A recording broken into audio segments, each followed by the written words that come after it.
Here are even more ways in which Christianity changed the world for the better.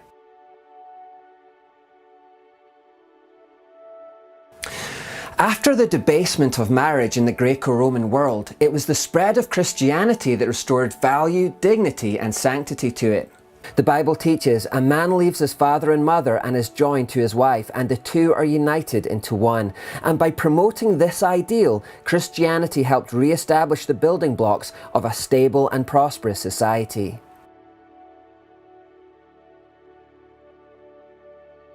Adult women were deprived of basic freedoms in the ancient world. We've already heard about the killing of daughters in Greco-Roman times. In China, foot binding was common, painfully stunting the foot's growth so that women couldn't walk properly.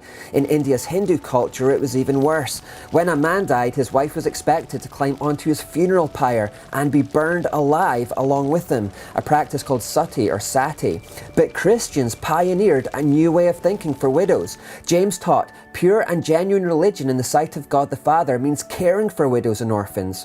Paul taught about the equality of the sexes in general, saying, "There is no longer Jew or Gentile, slave or free, male or female, for you are all one in Christ Jesus." Jesus himself gave a new dignity and a position to women previously unseen in the ancient world, and the early church gave women prominent roles.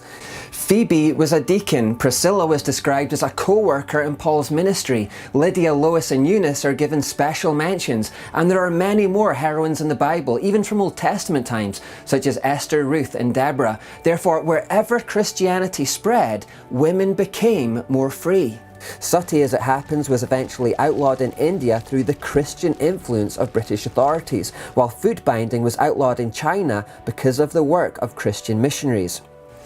Now, one might argue that such progress was just a natural evolution, so it's worth contrasting the areas of the world where Christianity has had the most influence with the situation that women still face in Islamic areas of the world today, for example. The Quran says that women have half the value of men, can be used how they want by men, and can be taken as sex slaves by men.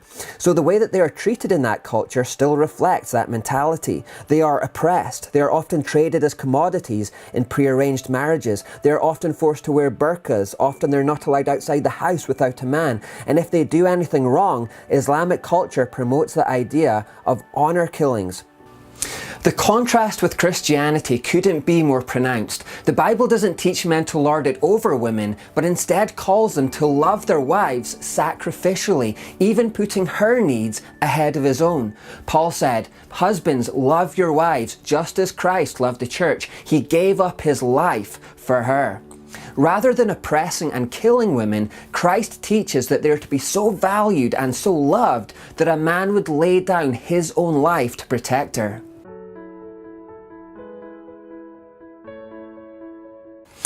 It was Christians who initiated the modern idea of charity. In Greco-Roman culture, giving would only be done to gain favour with someone or to place them in your debt so that you could call in a favour at a later date. Christianity, however, taught giving for giving's sake, because it was Jesus that said, "It is more blessed to give than to receive." Because of Christ's revolutionary teaching to love our enemies, that also meant that everyone received Christian charity, foes as well as friends. This was simply unheard of in the ancient world until that point. Christians also changed attitudes to the poor. The Stoic philosophy of Roman culture had made it disrespectful to associate with the weak, the poor and the downtrodden, but Christians regarded all individuals as having equal value, no matter what their social status. They were happy to associate with society's underclass, just as Jesus had done. It was Christians who therefore founded orphanages. It was Christians who first established homes for the aged. It was Christians like Anthony Ashley Cooper who first introduced child labour laws. Cooper wrote about his motivation as a young man, saying, "I want nothing but usefulness to God and my country." Again, if we look to places where Christianity has had less influence, we see child labour still in effect, even today. Carlton Hayes said, "From the wellsprings of Christian compassion, our Western civilization has drawn its inspiration and sense of duty for feeding the hungry, giving drink to the thirsty, looking after the homeless, clothing the naked, tending the sick, and visiting the prisoner." Before Christianity, there was nothing that we would recognize today as hospitals either. The idea of nursing the sick was largely a Christian one. History records 3 plagues that hit Rome, known as the Antonine Plague, the Cyprian Plague, and the Justinian Plague. Historians note that these dark periods were when Christianity experienced its largest surges in growth. Why? Because while pagan Romans abandoned their sick according to their custom and for fear of catching it themselves, Christians had a casual disregard for death and cared for the sick in their own communities and in pagan communities, once more showing love for those who hated them. This meant that Christians themselves had a far higher survival rate, and it also meant that pagan survivors, moved by seeing faith in action, converted to Christianity. This was completely revolutionary. Indeed, examine the origin of most charitable organizations in the world today, particularly the oldest ones, and you'll probably discover that they're rooted in Christianity. Christians were the first to believe in formally educating both men and women. W.M. Ramsey says that Christianity's aim was universal education, not education confined to the rich, as among the Greeks and Romans, and it made no distinction of sex.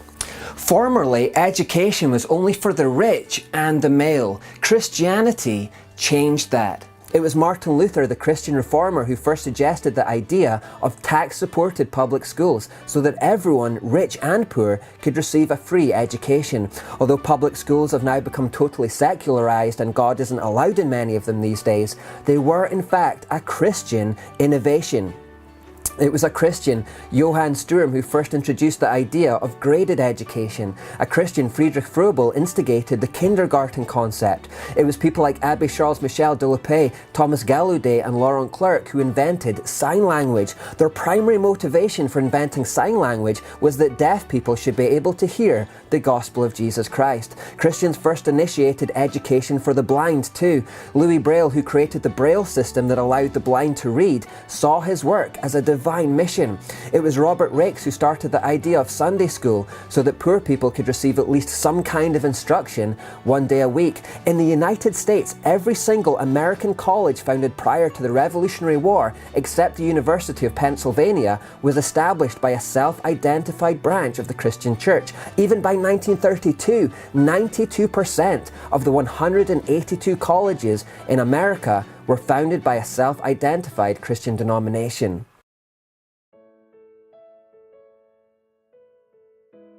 And finally, the ending of the slave trade was a Christian accomplishment. William Wilberforce, who openly called his campaign a mission from God, spent his whole life fighting to abolish the slave trade in the British Empire. As the first to achieve this goal, he then opened up the way for the abolition of the slave trade around the world, and millions of people from that day forth were spared the horror and indignity of slavery.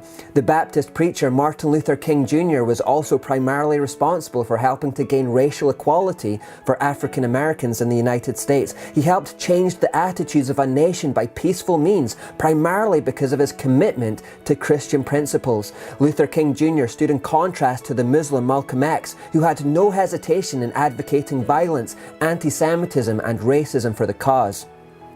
We've only really skimmed the surface of how Christianity has changed the world here, so it's no wonder that the historian Kenneth Scott Latourette once said, "As the centuries pass, the evidence is accumulating that, measured by his effect on history, Jesus is the most influential life ever lived on this planet." H.G. Wells wrote, "I am an historian, I am not a believer, but I must confess as a historian that this penniless preacher from Nazareth is irrevocably the very center of history. Jesus Christ is easily the most dominant figure in all history." James C. Heffley wrote, "I am within the mark when I say that all the armies that ever marched, and all the navies that were ever built, and all the parliaments that ever sat, and all the kings that ever reigned put together have not affected the life of man upon earth as powerfully as has that one solitary life." If Jesus had never lived, and if his followers hadn't been so committed to the Great Commission, the world would be a much darker place. Kenneth L Woodward, writing in Newsweek, said, "Because Christianity's influence is so pervasive throughout much of the world, it is easy to forget just how radical its beliefs once were." And this is the point. Christianity once seemed radical because it looked totally different to the evil cultures into which it entered, like a midday sky compared to a midnight sky. But gradually, Christians changed those cultures and created new moral norms. Christianity slowly made the world brighter. People now take the light by which we live for granted, but they forget the place from where it came. They choose to instead believe that moral progress has come about by some kind of blind evolutionary force. But the facts are too loud to ignore here. Christianity has been the driving force of civilization for over 2,000 years. Indeed, it continues to civilize the world today and bring dignity, hope and freedom wherever it goes.